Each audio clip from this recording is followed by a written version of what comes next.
ಮಾನಾಭಿಮಾನ ನಿನ್ನಂತ ಕಜ್ಜಿ ನಾಯಿಗೇನ್ ಗೊತ್ತೈತಿ? ಇದು ಹಾಯ್ ವೀಕ್ಷಕರೇ, ಏನಪ್ಪಾ ಅಂತೂ ಎಲ್ಲೆಲ್ಲ ಕರ್ಕೊಂಡು ಹೋಗ್ತಾ ಇದ್ದಾನೆ, ಎಲ್ಲೆಲ್ಲೋ ಸುತ್ತಿಸ್ತಾನೆ ಅಂತ ಅನ್ಕೊಂತ ಇದೀರಾ? ನಿಮ್ನೆಲ್ಲೋ ಸುತ್ತಿಸ್ತಾ ಇಲ್ಲ. ಇತಿಹಾಸ ಪ್ರಸಿದ್ಧಗಳ ನಾಡು ಬೆಳಗಾವಿ ಜಿಲ್ಲೆ. ನಾವಿವಾಗ ಸಂಗೊಳ್ಳಿ ರಾಯಣ್ಣ ಊರಲ್ಲಿ ಇದೀವಿ. ಸಂಗೊಳ್ಳಿ ರಾಯಣ್ಣ ಹುಟ್ಟೂರು, ಇಲ್ಲಿಗೆ ಬಂದಿದ್ದೀನಿ. ಇಲ್ಲಿಂದ ಸಂಗೊಳ್ಳಿ ರಾಯಣ್ಣ ಅವರ ಜೀವನ ಹೇಗಿತ್ತು, ಅವರ ಬಾಲ್ಯ ಹೇಗಿತ್ತು, ಅವ್ರ ಕುಟುಂಬಸ್ಥರು ಹೇಗಿದ್ದಾರೆ, ಅವ್ರ ವಂಶಸ್ಥರನ್ನ ಮೀಟ್ ಮಾಡ್ಸೋಣ. ಅವ್ರ ಜೊತೆಗೆ ಇಲ್ಲಿ ಅನೇಕ ಸೈನಿಕರು, ಕಿತ್ತೂರು ಸಂಸ್ಥಾನದಲ್ಲಿ ಕೆಲಸ ಮಾಡಿದಂತ ಸೈನಿಕರು ಕೂಡ ಇದೇ ಊರಲ್ಲಿ ಜೀವನ ಮಾಡ್ತಾ ಇದಾರೆ. ಅವ್ರನ್ನು ಕೂಡ ಸಂದರ್ಶನ ಮಾಡೋಣ. ಸೊ ಬನ್ನಿ, ನಾವಿವಾಗ ಈ ಸರಣಿನ ಶುರು ಮಾಡೋಣ.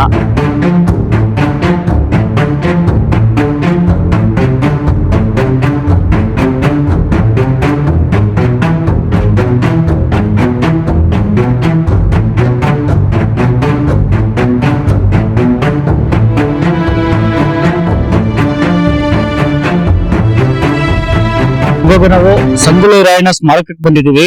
ಈ ಸ್ಮಾರಕ ಸಂಗೊಳ್ಳಿ ರಾಯಣ್ಣ ನೆನಪಿನರ್ಥ ಅವರ ಹುಟ್ಟೂರಲ್ಲಿ ಸರ್ಕಾರ ಮಾಡಿದೆ. ಅಲ್ಲಿ ಯಾವ ತರ ವ್ಯವಸ್ಥೆ ಇದೆ, ಅಲ್ಲಿ ಏನೇನೋ ಅವರ ನೆನಪಿನರ್ಥ ಏನೇನು ಇಟ್ಟಿದ್ದಾರೆ ಅನ್ನೋದನ್ನ ಒಂದ್ಸತಿ ನಾವು ನೋಡೋಣ. ಸೊ ನಾನು ನಿಮ್ನ ಕರ್ಕೊಂಡು ಹೋಗ್ತೀನಿ, ಬನ್ನಿ.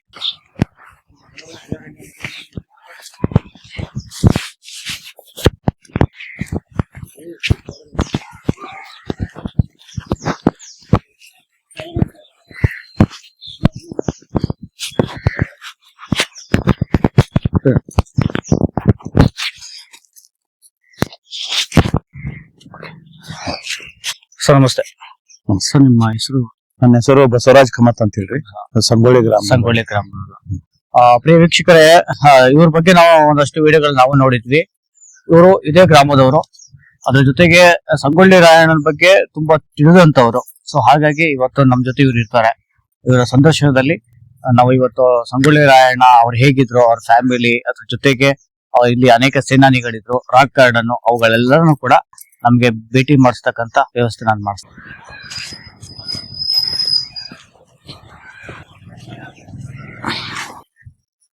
ಸೊ ಇದೆ ಸರ್, ಅದು ವೀರಗಲ್ಲ? ಹಾ, ಇದು ವೀರಗುಡಿ ಸರ್.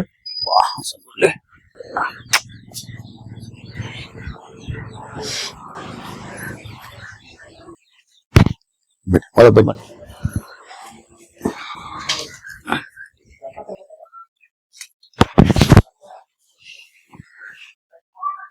ಸರ್, ಇದ್ರದ್ದು ವಿಶೇಷತೆ ಇದು ಬಂದ್ಬಿಟ್ಟು 1831 ನಡೆದಿರ್ತಕ್ಕಂತ ಘಟನೆ ಇದು. 1831 ಸಂಗೊಳ್ಳಿ ರಾಯಣ್ಣ ಅವರನ್ನ ಬ್ರಿಟಿಷ್ ಸರ್ಕಾರ ಜನವರಿ 26, 1830 ನಂದಗಡ ಗ್ರಾಮದ ಹೊರವಲಯದಲ್ಲಿ, ಅಂದ್ರೆ ಈಗಿನ ಕಸಬಾ ನಂದಗಡ ಗ್ರಾಮ ವ್ಯಾಪ್ತಿಯೊಳಗೆ ಬರ್ತದ, ಅಲ್ಲಿ ಅವರನ್ನ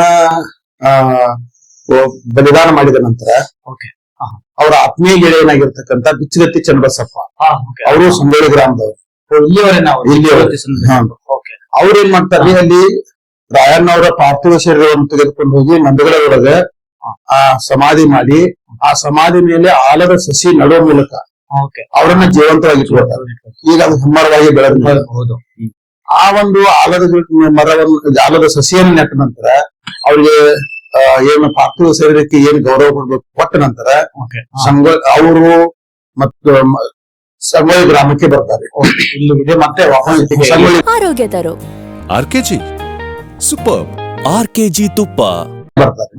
ಸಂಗೊಳ್ಳಿ ಬಂದ್ರೆ ಅಂದ್ರೆ ಮೂಲ ಸಂಗೊಳ್ಳಿ, ಆ ಮೂಲ ಸಂಗೊಳ್ಳಿ ಬಂದಾಗ ಅಲ್ಲಿ ಏನ್ ಮಾಡ್ತಾರೆ, ಸಂಗೊಳ್ಳಿ ರಾಯಣ್ಣ ಕುಳಿತುಕೊಳ್ಳುವಂತ ಕಟ್ಟಿಗೆ ರಾಯಣ್ಣನ ಕಟ್ಟೆ ಅಂತ ನಾಮಕರಣ ಮಾಡಿ, ಆ ಕಟ್ಟೆ ಮೇಲೆ ತಾಲೀಮಿಗೆ ಬಳಸಿದ ಲೋಡುಗಳು, ಇದು ಸಂಗೊಳ್ಳಿ ರಾಯಣ್ಣ ಬಳಸಿದ ಲೋಡುಗಳು. ಪ್ರಿಯ ವೀಕ್ಷಕರೇ, ಇದು ನೀವೇನ್ ನೋಡ್ತಾ ಇದ್ರೆ ಇದು ಸಂಗೊಳ್ಳಿ ರಾಯಣ್ಣ ಬಳಸ್ತಕ್ಕಂತಹ ಇದೇನ ತಾಲೀಮು ಲೋಡುಗಳು ಅಂತಾರೆ, ತಾಲೀಮು ಲೋಡ್ಗಳು ಅಂತಾರೆ. ಇದು ಜಿಮ್ ಡಂಬಲ್ಸ್ ನೋಡಿ, ಇದು ರಾಯಣ್ಣ ಬಳಸ್ತಕ್ಕಂಥ ಆ ಲೋಡ್ಗಳನ್ನ ಮತ್ತು ಶಕ್ತಿಗಲ್ಲನ್ನ, ಗುಂಡುಗಲ್ಲು ಇರ್ತದಲ್ರಿ, ಶಕ್ತಿಗಲ್ಲನ್ನ ಆ ಕಟ್ಟೆ ಮೇಲೆ ಇಟ್ಟು ಅವರ ದಿನಕರ್ಮವನ್ನು ಮಾಡ್ತಾರೆ. ಅಂದ್ರೆ ಮೊದಲು ದಿನಕರ್ಮ ಮಾಡ್ತಾರ್ರಿ. ದಿನಕರ್ಮ ಮಾಡಿದ ನಂತರ ಅವರು ಪೂಜೆ ಮಾಡಿ ದಿನಕರ್ಮ ಮಾಡಿ ಹೋದ ನಂತರ ಆ ಒಂದು ಪ್ರತಿನಿತ್ಯ ಪೂಜೆ ಮಾಡೋ ಪರಂಪರವನ್ನ ಇಲ್ಲಿ ಬೆಳ್ಳಿನ ಮಣಿತನದವರು, ಈಗ ಬಸಪ್ಪ ಬೆಳ್ಳಿನ ಅಂತೇಳಿ ಅವ್ರ ಮಣಿತನದವ್ರ ಅವ್ರಿಗೆ ಪರಿಚಯ ಮಾಡಿಸ್ತೀನಿ. ಆ ಮಣಿತನದವ್ರು ಏನ್ ಮಾಡ್ತಾರ್ರಿ, ವಂಶ ಪರಂಪರೆಯಿಂದ ಸುಮಾರು 3-4 ತಲೆಮಾರುಗಳಿಂದ ಪ್ರತಿನಿತ್ಯ ದೇವ್ರನ್ನ ಯಾವ ರೀತಿ ಪೂಜೆ ಮಾಡ್ತಾರಲ್ರಿ ಆ ರೀತಿ ಪ್ರತಿನಿತ್ಯ ಪೂಜೆ ಮಾಡ್ತಾರೆ. ಇದನ್ನ ದೇವಸ್ಥಾನಗಳಲ್ಲಿ ವೀರ.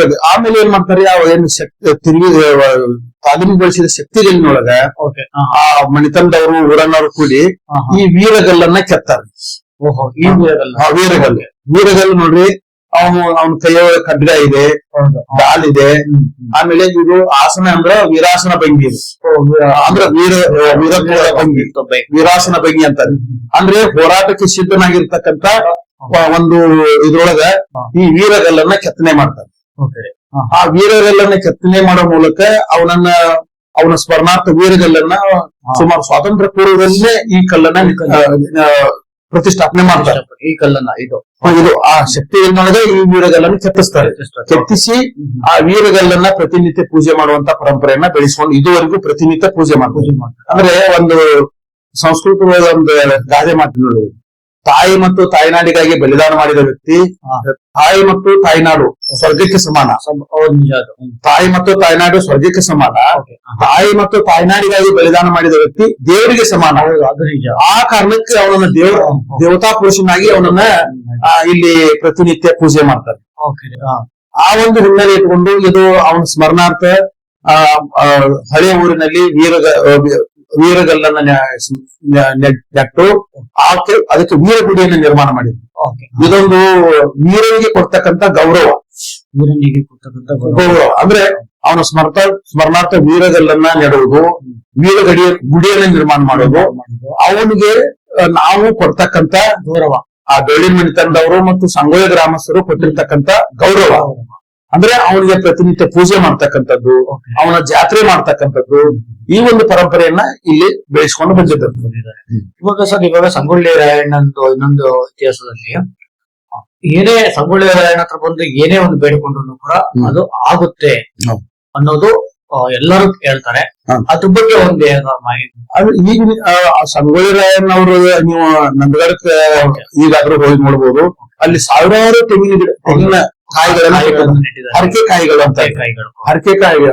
ವಿಶೇಷವಾಗಿ ರಾಯಣ್ಣನಂತ ಗಂಡು ಮಗು ಹುಟ್ಲಿ, ಹೊಸದಾಗಿ ಮದುವೆ ಆದಂತ ಗಂಡು ಮತ್ತು ಹೆಣ್ಣು ಇಬ್ರು ದಂಪತಿಗಳು ಬಂದು ಆ ರಾಯಣ್ಣನ ಇಲ್ಲಿ ಬೇಡ್ಕೊಂಡು ಹರಕೆ ಕಾಯನ್ನ, ಅಂದ್ರೆ ನಮಗೆ ರಾಯಣ್ಣನಂತ ದೇಶಭಕ್ತ ಸ್ವಾಭಿಮಾನಿ ರಾಯಣ್ಣ ಹುಟ್ಲಿ, ಅಂತ ಗಂಡು ಮಗು ಹುಟ್ಲಿ ಅನ್ನುವಂತ ಕಾರಣಕ್ಕೆ ಅಲ್ಲಿ ಕಾಯಿ ಕಟ್ತಾರೆ.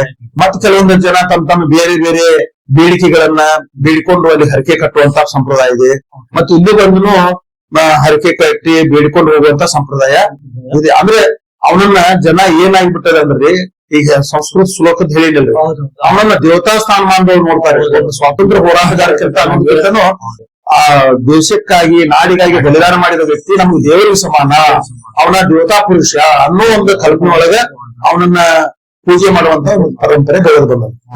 ಈ ಚೆನ್ನಮ್ಮನವರೇನು, ಕಿತ್ತೂರು ಚೆನ್ನಮ್ಮನವರು ಇಲ್ಲಿಗೆ ಏನಾದ್ರು ಬಂದು ಇದನ್ನ ಅವ್ರಿಗೆ ಸಂಗೊಳ್ಳಿ ಅವ್ರಿಗೆ ಏನಾದ್ರು ರಾಯಣ್ಣವ್ರಿಗೆ ಏನಾದ್ರು ಇದು ಮಾಡಿದ್ರ? ಅಂದ್ರೆ ಇದು ಸಂಗೊಳ್ಳಿ ರಾಯಣ್ಣವ್ರಿಗೂ ಈ ಕಿತ್ತೂರು ಸಂಸ್ಥಾನಕ್ಕೂ ಸಂಗೊಳ್ಳಿಗೂ ಅವಿನಾಭಾವ ಸಂಬಂಧ ಇದೆ. ಹೌದು. ರಾಯಣ್ಣನ ಆಜ್ಞೆಯಿಂದ ಕಿತ್ತೂರು ಸಂಸ್ಥಾನದ ಸೇವಕರಾಗಿ ಸೈನಿಕರಾಗಿ ಕೆಲಸ ಮಾಡುವಂತ ಪರಂಪರೆ ಇದೆ. ರಾಯಣ್ಣ ಅಜ್ಜನಿಂದ ಬಂದ ಪ್ರತೀತಿ ಪರಂಪರೆ. ಅಜ್ಜ ಇರ್ತಕ್ಕಂತ ರೋಗಪ್ಪ ವೀರಪ್ಪ ದೇಸಾಯಿ ಅವರ ಕಾಲದೊಳಗ, ಅಂದ್ರೆ ವೀರಪ್ಪ ದೇಸಾಯಿ ಅವರು ಚೆನ್ನಮ್ಮಾಜಿಯವರ ಮಾವ, ಅಂದ್ರೆ ಗಂಡನ ತಂದೆ ಕಾಲದೊಳಗ ಕಿತ್ತೂರು ಸಂಸ್ಥಾನದೊಳಗೆ ಕೆಲಸ ಮಾಡ್ತಿರ್ತಾರೆ.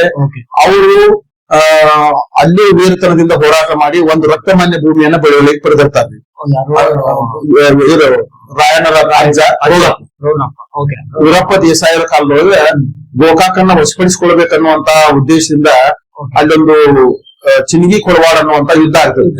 ಆ ಯುದ್ಧದೊಳಗೆ ರೋಗಪ್ಪ ವೀರತನದಿಂದ ಹೋರಾಡಿ ರಕ್ತಾಚೆಲ್ಲಿ ಹೋರಾಟ ಮಾಡಿದ್ದಕ್ಕೆ ಅವನಿಗೆ ಒಂದು ಜಮೀನ್ ತೋರಿಸ್ತೀನಿ. ಆ ಜಮೀನನ್ನ ಅವರು ಬಳುವಳಿಯಾಗಿ ನೀಡ್ತಾರೆ. ಆಸ್ಥಾನ ಕರೆಸಿ ಅವನಿಗೆ 1000 ಗಂಟೆ ಸರ್ದಾರ ಅಂತ ಹೇಳಿ ಬಿರುದು ಕೊಟ್ಟು ಒಂದು ರಕ್ತಮಾನ್ಯ ಭೂಮಿಯನ್ನ ಬಳುವಳಿಯಾಗಿ ಕೊಡ್ತಾರೆ. 1000 ಮಟ್ಟಿ ಅಂದ್ರೆ ಅದೇ, ಅಂದ್ರೆ ಅದೊಂದು ಬಿರುದು, ಅದೊಂದು ಸ್ಥಾನಮಾನ. 1000 ಗಂಟೆ ಸರ್ದಾರ ಅಂತಂದ್ರೆ ಅವನಿಗೆ ಒಂದು ದೊಡ್ಡ ಗೌರವ ಆಯ್ತು ಆಸ್ಥಾನದೊಳಗೆ. ಗೌರವಪೂರ್ವಕವಾಗಿ ಅವನನ್ನ ಒಬ್ಬ ನಾಯಕನಾಗಿ ಒಪ್ಪಿಕೊಳ್ಳುವಂತ ಓಕೆ ಅವನನ್ನ ಪರಿಗಣನೆ ಮಾಡಿದ್ರು. ಆ ನಂತರ ಅವರ ತಂದೆ ಭರಮಪ್ಪ ಅವರು ಕಿತ್ತೂರು ಸಂಸ್ಥಾನದೊಳಗ ಸೇತ್ ಸನದಿಯಾಗಿ ಕೆಲಸ ಮಾಡ್ತಾರೆ. ಓಕೆ ಕಿತ್ತೂರು ಸಂಸ್ಥಾನದ ಸೈನಿಕರಿಗೆ ಸೇತ್ ಸನದಿ ಅಂತ ಕರಿತಾ ಇದ್ರು. ಸೇತ್ ಸನದಿ ಅಂದ್ರೆ ಆ ಸೇತ್ ಸನದಿ ಅಂದ್ರೆ ಕಿತ್ತೂರು ಸಂಸ್ಥಾನದವರಿಗೆ ಸೈನಿಕರಿಗೆ ಕರೀತಕ್ಕಂತ ಹೆಸರು ಅದು. ಹೆಸರು. ಓಕೆ ಓಕೆ ಸೇತ್ ಸನದಿ ಅಂತ. ಸೇನಾದಿ ಅಥವಾ ಸನದಿ? ಸೇತ್ ಸನದಿ. ಸನದಿ. ಓಕೆ. ಸೇತ್ ಸನದಿ ಅನ್ನುವಂಥದ್ದು ಕಿತ್ತೂರು ಸಂಸ್ಥಾನದ ಸೈನಿಕರಿಗೆ ಇವರು ಕಿತ್ತೂರು ಸಂಸ್ಥಾನದವರು ಕರೀತಕ್ಕಂತ ಹೆಸರು. Okay sir. ಓಕೆ. ಸೈನಿಕರನ್ನು ಕರೀತಿರ್ಲಿಲ್ಲ. ಓಕೆ. ಸೇತ್ ಸನದಿಗಳು ಅಂತ ಕರೀತಾ ಇದ್ರು. ಅಂತ ಕರೀತಾರೆ. ಅವರು ಭರಮಪ್ಪ ಅವರು ಅಲ್ಲಿ ಕೆಲಸ ಮಾಡ್ತಿರ್ತಾರೆ. ಓಕೆ. ಅವ್ರಿಗೆ ಒಂದು ಕಿತ್ತೂರು ಸಂಸ್ಥಾನಕ್ಕೆ ಒಂದು ಪೂರ್ವ ಭಾಗದ ಒಂದು ಹುಲಿ ಕಾಟ ಜಾಸ್ತಿ ಆಗಿರ್ತದೆ. ಕಿತ್ತೂರು ಸಂಸ್ಥಾನಕ್ಕೆ ಸಂಸ್ಥಾನ ಕಂಟಕ ಇರ್ತದೆ. ಮಲ್ಲಸಂಜಿ ದೇಸಾಯರು ಆಳ್ತಾ ಇರ್ತಾರೆ. ಅವಾಗ ಬಂದು ಜನರೆಲ್ಲರೂ ಬಂದು ಇಲ್ಲ ಹುಲಿದು ನಮ್ಗೆ ಕಾಟ ಬಾಳ ಆಗ್ತದೆ, ಜನರನ್ನ ಮತ್ತು ಜಾನುವಾರುಗಳನ್ನೆಲ್ಲ ತಿಂದು ಹಾಕ್ತಾ ಇದೆ, ಅದಕ್ಕೆ ನಮ್ಗೆ ಆ ಹುಲಿಯಿಂದ ರಕ್ಷಣೆ ಕೊಡ್ರಿ ಅಂತೇಳಿ ಕೇಳಿದಾಗ ಇವರು ಡಂಗ್ರ ಸಾಕ್ತಾರೆ. ಆ ಹುಲಿಯನ್ನ ಯಾರು ಕೊಂತರ್ತಾರೆ ಅವ್ರಿಗೆ ನಾವು ಬಹುಮಾನವನ್ನು ಕೊಡ್ತೀವಿ. ಎಲ್ಲಾರು ಹೋಗ್ತಾರ್ರಿ, ಎಲ್ಲಾರು ಇದು ಮಾಡ್ತಾರ. ಆದ್ರೆ ಭರಮಪ್ಪ ಹೋಗಿ ಮಲಗಿರುವಂತ ಹುಲಿಯನ್ನ ಎಬ್ಬಿಸಿ ಅದ್ರ ಜೊತೆ ಹೋರಾಟ ಮಾಡಿ ಅದನ್ನು ಕೊಂದು ಅದರ ಕಳೇಬರವನ್ನ ಮಲ್ಸರ ದೇಸಾಯರ ಆಸ್ಥಾನಕ್ಕೆ ತಗೊಂಡ್ಬರ್ತಾರೆ. ಆಸ್ಥಾನಕ್ಕೆ ತಗೊಂಡು ಬಂದಗಳಿಗೆ ಅವನ ವೀರತನವನ್ನ, ಶೌರ್ಯವನ್ನ, ಅವನ ಒಂದು ಧೈರ್ಯವನ್ನ ಮೆಚ್ಚಿ ಅವನಿಗೂ ಕೂಡ ಒಂದು ರಕ್ತಮಾನ್ಯ ಭೂಮಿಯನ್ನ ಬಳುವಳಿಗೆ ಕೊಡ್ತಾರೆ. ಅದು ಭೂಮಿ ಇದೆ ಭರಮಪ್ಪನಿಗೆ. ಓಕೆ. ಈ ರೀತಿ ವೀರ ಪರಂಪರೆಯಿಂದ ಬಂದಿರತಕ್ಕಂತ ರಾಯಣ್ಣನ ಪರಂಪರೆ, ಸಂಗೊಳ್ಳಿ ರಾಯಣ್ಣನ ಮಣಿತನದ ಪರಂಪರೆ ಇವಾಗ ರಾಯಣ್ಣವರು ಸಹಜವಾಗಿ ಕಿತ್ತೂರು ಸಂಸ್ಥಾನದ ಬಗ್ಗೆ ಪ್ರೀತಿ ಇತ್ತು. ಕಿತ್ತೂರು ಸಂಸ್ಥಾನಕ್ಕೆ ಸೇರ್ಬೇಕು, ನಾನು ಸೈನಿಕನಾಗ್ಬೇಕು ಅನ್ನೋ ಸಂಬಂಧ ಅವನು ಚಿಕ್ಕಂದಿನಿಂದಲೇ ತರಬೇತಿ ಪಡೆದು, ಆಮೇಲೆ ಕುಸ್ತಿ ತರಬೇತಿ ಪಡೆಯುವುದು, ಖಡ್ಗ ತರಬೇತಿ ಪಡೆಯುವುದು, ಎಲ್ಲವನ್ನು ಅಜ್ಜನಿಂದ ತಂದೆಯಿಂದ ತರಬೇತಿ ಪಡೆದು ಕೊನೆಗೆ ಕುಸ್ತಿ ಸ್ಪರ್ಧೆ ಒಳಗ ಜಯಶಾಲಿಯಾಗಿ ಚನ್ನಮ್ಮಾಜಿಯವರು ಇಲ್ಲಿ ಸಂಗೊಳ್ಳಿಗೆ ಬಂದಂತ ಸಂದರ್ಭದಾಗ ಭೇಟಿಯಾಗಿ ಅವರಿಂದ ಕಿತ್ತೂರು ಖಡ್ಗವನ್ನ ಪಡೆಯುವ ಮೂಲಕ ಕಿತ್ತೂರು ಸೇನೆಗೆ ಸೇರ್ತಾನೆ. ಇಲ್ಲಿ ಚನ್ನಮ್ಮಾಜಿಯವರು ಸಂಗೊಳ್ಳಿಗೆ ಬಂದಾಗ ಅಂದ್ರೆ ಸಂಗೊಳ್ಳಿಗೆ ಯಾಕೆ ಬಂದಿರ್ತಾರಂದ್ರೆ ಸಂಗೊಳ್ಳಿ ಒಳಗ ಮಲಸರ್ಜಿಯವರ ಮೊದಲೇ ಹೆಂಡತಿ ರುದ್ರಮ್ಮ. ಮಲಸರ್ಜಿಯವರಿಗೆ ಇಬ್ರು ಹೆಂಡ್ರು. ರುದ್ರಮ್ಮಾಜಿ ಮೊದಲನೇದವರು, ಎರಡನೇದವರು ಚೆನ್ನಮ್ಮ. ಸಂಸ್ಥಾನದ ಜಂಜಾಟ ಬೇಡ ಅಂತ ಹೇಳಿ ಮಲಸರ್ಜಿ ಅವರು ತೀರ್ಕೊಂಡ ನಂತರ ಇವರು ಆಧ್ಯಾತ್ಮಿಕವಾದಿ ಆಗ್ತಾರ್ರಿ. ಯಾರು ರುದ್ರಮ್ಮ ಅವರು ಆಧ್ಯಾತ್ಮಿಕ ಒಂದು ಒಲವನ್ನು ಬೆಳೆಸಿಕೊಂಡು ಸಂಗೊಳ್ಳಿ ವಾಡಿಗೆ ಬಂದು ತಮ್ಮ ಕೊನೆಯ ದಿನಗಳನ್ನ ಕಳೀತಿರ್ತಾರೆ. ರುದ್ರಮ್ಮ ಅವ್ರದ್ದು ಸ್ವಂತ ಊರು ಸಂಗೊಳ್ಳಿ ಅಲ್ಲ, ಅವರು ಸ್ವಂತ ಊರು ಬಂದ್ಬಿಟ್ಟು ತಲ್ಲೂರು ದೇಸಾಯಿ ಮಣಿತಂದ್ರು. ಅವರನ್ನ ಮಲಸರ್ಜಿ ದೇಸಾಯಿ ಕೊಟ್ಟಿರ್ತಾರೆ. ಅವ್ರಿಗೆ ಕೊನೆಗಳಿಗೆ ಒಳಗ ಮಲಸರ್ಜಿ ತೀರ್ಕೊಂಡ ನಂತರ ಅವ್ರಿಗೆ ಜೀವನದೊಳಗ ಜಿಗುಪ್ಸೆ ಬಂದು ಅಧ್ಯಾತ್ಮದ ಕಡೆ ಒಲವನ್ನು ತೋರಿದವರಿಗೆ ಇಲ್ಲಿ ಸಂಗೊಳ್ಳಿ ವಾಡಿಗೆ ಬಂದು ಅಂತಿಮ ದಿನಗಳನ್ನು ಕಳೀತಿರ್ತಾರೆ. ಸಂಕ್ರಾಂತಿ ದಿವಸ ಚೆನ್ನಮ್ಮಾಜಿ ಅವ್ರನ್ನ ಭೇಟಿ ಆಗ್ಬೇಕಂತ ಬಂದಿರ್ತಾರೆ. ಅವ್ರನ್ನ ಭೇಟಿ ಆಗಕ್ ಬಂದವರಿಗೆ ಅಲ್ಲಿ ಸಂಗೊಳ್ಳಿ ಒಳಗ ಸಂಕ್ರಾಂತಿ ಜಾತ್ರೆ ನಡೀತಿರ್ತದ್ರಿ. ಜಾತ್ರೆ ಒಳಗ ಕುಸ್ತಿ ಸ್ಪರ್ಧೆ ಏರ್ಪಡಿಸಿರ್ತಾರೆ. ಆ ಸ್ಪರ್ಧೆಗೆ ರಾಯಣ್ಣ ಗೆಲುವು ಸಾಧಿಸ್ತಾನೆ. ಆ ಗೆಲುವು ಸಾಧಿಸಿದ ನಂತರ ಅವನನ್ನ ಕರ್ಕೊಂಡ್ಬಂದು ಚೆನ್ನಮ್ಮಾಜಿ ಅವ್ರಿಗೆ ಭೇಟಿ ಮಾಡಿಸ್ತಾರೆ. ಭೇಟಿ ಮಾಡಿಸಿದ ಸಂದರ್ಭ ಚೆನ್ನಮ್ಮಾಜಿ ಅವರಿಗೆ ಕಿತ್ತೂರು ಖಡ್ಗ ಕೊಡುವ ಮೂಲಕ ಅವನನ್ನ ಕಿತ್ತೂರು ಸೇತ್ ಸನ್ನಿಧಿಯಾಗಿ ನೇಮಕ ಮಾಡಿ ಕಿತ್ತೂರು ಸೈನ್ಯದೊಳಗೆ ಒಂದು ಪ್ರಮುಖ ಸ್ಥಾನವನ್ನು ಕೊಡ್ತಾರೆ. ಈ ರೀತಿ ಚೆನ್ನಮ್ಮ ಮತ್ತು ರಾಯಣ್ಣವರಿಗೆ ಭೇಟಿ ಆಗ್ತದೆ. ಚೆನ್ನಮ್ಮ ಅವ್ರ ಸ್ಟಾರ್ಟಿಂಗು ಒಂದೇ ಸತಿ ಅವರಿಗೆ ಬಲಗೆ ಬಂಟ ಅಂತ ಕೊಟ್ಟಿರೋದಿಲ್ಲ. ಸ್ಟಾರ್ಟಿಂಗ್ ಯಾವ ಅಧಿಕಾರ ಕೊಟ್ಟಿರ್ಬೋದು ಅವನಿಗೆ? ಮೊದಲಿಗೆ ಕುದುರೆ ದಳದ ಒಂದು ಮುಖಂಡತ್ವವನ್ನ ಕೊಟ್ಟಿರ್ತಾರೆ. ಕುದುರೆ ದಳ ಕುದುರೆ ದಳದ ಸೈನಿಕನಾಗಿ, ಆಮೇಲೆ ಕುದುರೆ ದಳದ ಮುಖಂಡನಾಗಿ ನೇಮಕಾಗಿ ಅವನ ವಿಶ್ವಾಸ, ಅವನ ಒಂದು ಧೈರ್ಯ, ದೇಶಭಕ್ತಿಯನ್ನ ನೋಡಿಕೊಂಡು ಅವನನ್ನ ಏನ್ ಮಾಡ್ತಾರೆ ಕೊನೆಗೆ ಚೆನ್ನಮ್ಮಾಜಿ ಅವನನ್ನ ತನ್ನ ಮೈಗಾಲ ಪಡೆಯ ನಾಯಕನನ್ನಾಗಿ ಮಾಡಿಕೊಂಡು ಅವನಿಗೆ ಒಂದು ಸ್ಥಾನಮಾನವನ್ನು ಕೊಟ್ಟು ಅವನು ಕಿತ್ತೂರು ಸಂಸ್ಥಾನ ಒಂದು ಪ್ರಮುಖ ಸ್ಥಾನವನ್ನು ಕೊಡ್ತಾರೆ. ಸರ್ದಾರ ಒಂದು ಸಮನಾದಂತ ಸ್ಥಾನಮಾನವನ್ನು ಕೊಟ್ಟು ಅವನಿಗೆ ಗೌರವ ಕೊಡ್ತಾಳೆ. ಕೊನೆಗೆ ತನ್ನ ಮಾನಸ ಪುತ್ರ ಅನ್ನುವಂತ ಒಂದು ಇದಕ್ಕೆ ಅವನನ್ನ ಪರಿಗಣನೆ ಮಾಡ್ತಾರೆ. ಮಾನಸ ಪುತ್ರ ಅಂದ್ರೆ ಮನುಷ್ಯನ ಮಗ ಅಂದ್ರೆ ತನ್ನ ಮಗನಷ್ಟೇ ಸಮಾನ ಅಂತ ಹೇಳಿ ಆ ರೀತಿ ಅವನ ಒಂದು ಆಕಿ ಮೇಲೆ ಇರ್ತಕ್ಕಂಥ ಭಕ್ತಿ, ಆಕಿ ಮೇಲೆ ಇರ್ತಕ್ಕಂಥ ಕಾಳಜಿ, ಸಂಸ್ಥಾನ ಮೇಲೆ ಇರ್ತಕ್ಕಂಥ ಅವನ ಒಂದು ದೇಶಭಕ್ತಿಯನ್ನು ಮೆಚ್ಚಿಕೊಂಡು ಅವನಿಗೆ ಮಾನಸ ಪುತ್ರ ಅನ್ನುವಂತ ಒಂದು ಸ್ಥಾನಮಾನವನ್ನು ಕೊಡ್ತಾರೆ ಚೆನ್ನಮ್ಮಾಜಿ. ಮತ್ತೆ ರಾಯಣ್ಣನು ಆ ಒಂದು ಅವರ ಒಂದು ಮನಸ್ಸಿಗೆ ತಕ್ಕಂತೆ ತನ್ನ ಕಿತ್ತೂರು ಸಂಸ್ಥಾನಕ್ಕಾಗಿ ಕೊನೆಗಳಿಗೂ ತನ್ನ ಜೀವನವರೆಗೂ ಹೋರಾಟ ಮಾಡ್ತಾನೆ. ಅಂದ್ರೆ ತಾಯಿ ಕೊಟ್ಟಂತ ಸ್ಥಾನಮಾನಕ್ಕೆ ಚ್ಯುತಿ ಬರದಂತೆ ಅವನು ನಡ್ಕೋತಾನ ಅನ್ನೋದಕ್ಕೆ ಅವನು ಬಲಿದಾನ ಆಗೋವರೆಗೂ ಅವನು ಕಿತ್ತೂರು ಸಂಸ್ಥಾನಕ್ಕಾಗಿನೇ ಹೋರಾಡ್ತಾನೆ, ಕಿತ್ತೂರು ಸಂಸ್ಥಾನಕ್ಕಾಗಿ ಉಸಿರಾಡ್ತಾನೆ. ವೀಕ್ಷಕರೇ, ನಾವು ಹಂತವಾಗಿ ಕೆಲವರು ಯೋಚನೆ ಮಾಡ್ತಾರೆ, ನಾನ್ ಬೇಗ ಮುಂದೋಗ್ಬಿಡ್ಬೇಕು, ನಾನ್ ಬೇಗ ಹೆಸರು ಮಾಡ್ಬೇಕು, ಬೇಗ ದುಡ್ಡು ಮಾಡ್ಬೇಕು ಅಂತ. ಇಲ್ಲಿ ನೋಡಿ, ನಾವು ಸಂಗೊಳ್ಳಿ ರಾಯಣ್ಣ ಅವ್ರನ್ನೇ ತಗೊಳ್ಳಿ. ಅವ್ರ ಸಂಸ್ಥಾನಕ್ಕೆ ಹೋದಾಗ ಒಂದು ಮುಖಂಡನಾಗಿ, ಕುದುರೆಗಳ ಮುಖಂಡನಾಗಿ ಅವ್ರನ್ನ ನೇಮಕ ಮಾಡುವ ಮೂಲಕ ಅವ್ರು ಯಾವ ಹಂತ ತಲುಪ್ತಾರೆ, ಇಡೀ ಸಂಗೊಳ್ಳಿಗೆ, ಇಡೀ ಕರ್ನಾಟಕ, ಇಡೀ ಭಾರತಕ್ಕೆ ಅವರು ಒಂದು ಒಳ್ಳೆ ಹೆಸರನ್ನ ತೆಗೆದುಕೊಳ್ಳುವಂತ ಮಗನಾಗಿ ಸಂಗೊಳ್ಳಿ ರಾಯಣ್ಣ ಹೆಸರನ್ನ ಪಡ್ತಕ್ಕಂಥದ್ದು. ಇವತ್ತು ನಾವು ಇದನ್ನ ನಮ್ಮ ಮನಸ್ಸಲ್ಲಿ ಇಟ್ಕೊಂಡು ನಾವು ಹೇಗೆ ಜೀವನ ಮಾಡ್ಬೇಕು ಅನ್ನೋದು ನಾವು ಒಂದು ಉದಾಹರಣೆಯಾಗಿ ತಗೋಬೇಕು. ಅದ್ರ ಜೊತೆಗೆ ಇವತ್ತು ನಾವ್ ಇಲ್ಲೇನೇ ನೋಡ್ತಾ ಇದೀವಿ, ಇದು ನಿಜವಾಗ್ಲೂ ನಾವು ಮುಟ್ಟಿರುವಂತ ಪುಣ್ಯ ಇದು, ಆಯ್ತಾ. ಸಂಗೊಳ್ಳಿ ರಾಯಣ್ಣ ಅಂದ್ರೆ ಅಜಾನುಬಾಹು, ಅವ್ರ ನಿಜವಾದ ಭಾವಚಿತ್ರ ಇದೆ. ಭಾವಚಿತ್ರ ಎಲ್ಲೂ ಲಭ್ಯ ಇಲ್ಲ, ಲಭ್ಯ ಅಂದ್ರೆ ಅವಾಗ ಇನ್ನೂ ಫೋಟೋಗ್ರಫಿ ಬಂದಿರ್ಕಿಲ್ಲ. ಆಮೇಲೆ ಯಾರು ಅವರ ರಾಜರು ಅಥವಾ ದೊಡ್ಡವರಿದ್ದವ್ರಿಗೂ ಚಿತ್ರವನ್ನ ಬಿಡಿಸುವಂತ ಸಂಪ್ರದಾಯ ಇತ್ತು. ದೆಹಲಿ ಮ್ಯೂಸಿಯಂದೊಳಗ ಒಂದು ಚಿತ್ರಪಟ ಇದೆ ಅಂತ ಹೇಳಿ ಅಂತಾರೆ. ಆದ್ರೆ ಇದುವರೆಗೂ ಅಲ್ಲಿ ಹೋದವ್ರಿಗೆ ಲಭ್ಯ ಆಗಿಲ್ಲ. ಮತ್ತೆ ಇದುವರೆಗೂ ಯಾವ ಭಾವಚಿತ್ರಗಳು ಆಗ್ಲಿ, ಚಿತ್ರದಿಂದ ಬಿಡಿಸಿದ್ದಾಗ್ಲಿ, ಫೋಟೋಗ್ರಫಿ ಅಂತ ಇರ್ಲಿಲ್ಲ. ಅದು ಚಿತ್ರಪಟ ಇದೆ ಅಂತಾರೆ. ಆದ್ರೂ Delhi museum red fort museum ಒಳಗೆ ಇದೆ ಅಂತಾರೆ. ಆದ್ರೆ ಹೋಗಿ ಕೆಲವೊಂದಷ್ಟು ಮಂದಿ ಅಲ್ಲಿ ಪರಿಶೀಲನೆ ಮಾಡಿದ್ದಾರೆ, ಅಲ್ಲಿ ಇಲ್ಲ ಅಂತ ಮಾಹಿತಿ ಇದೆ. ಆದ್ರೆ ಇನ್ನೂ ಅಧಿಕೃತವಾದಂತ ಮಾಹಿತಿ ಸಿಕ್ಕಿಲ್ಲ.